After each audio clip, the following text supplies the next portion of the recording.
22 अगस्त 2025 की दोपहर लगभग 12 बजे के आसपास का वक्त हो रहा था। एक लड़का जिसकी उम्र लगभग 30 साल के आसपास रही होगी, पैरों में हवाई चप्पल, ब्लैक रंग की पैंट पहनी हुई थी, सफेद रंग की शर्ट जो कि प्रिंटेड थी। उसके उल्टे हाथ में यानी कि लेफ्ट साइड में उसके एक थैला लगा हुआ है, राइट साइड में इस तरह से कुछ कागज थे। वो लेके चला जा रहा है। रास्ते में एक दो महिला पुलिसकर्मी भी होती हैं। वो शायद उसे देखकर उसे एक फरियादी समझती हैं। वो फरियाद लेकर ही आया था।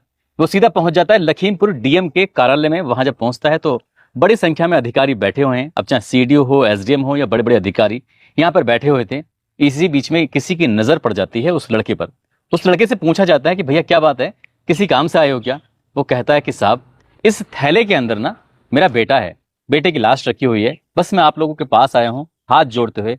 रो रहा था, रोते रोते कहता है कि साहब, मेरा जो बच्चा है ना उसको जिंदा कर दो आप। बस मैं अपने बच्चे को जिंदा करवाने के लिए यहाँ पर आया हूँ।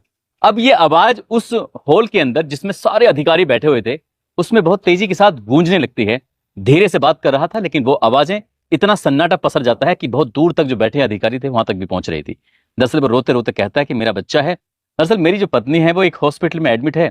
वो कह रही थी कि बच्चा कैसा है, तो वो उसे कह के आया है, झूठ बोल के आया है कि वो ठीक है लेकिन फिलहाल मशीन के अंदर रखा हुआ है।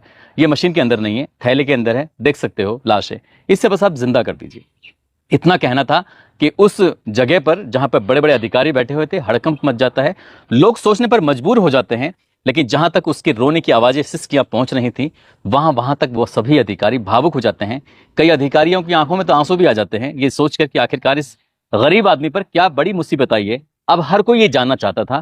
दरअसल आज की इस कहानी के माध्यम से हम भी यही बताने की कोशिश कर रहे हैं कि क्या हुआ था उस 30 साल के लड़के के साथ जो थैले में अपने बेटी की लाश लेकर सीधा दफ्तर पहुंच जाता है, वो भी डीएम साहब के सामने। आगे जो होता है वो पूरे प्रदेश भर में इस बात की चर्चा शुरू हो जाती है।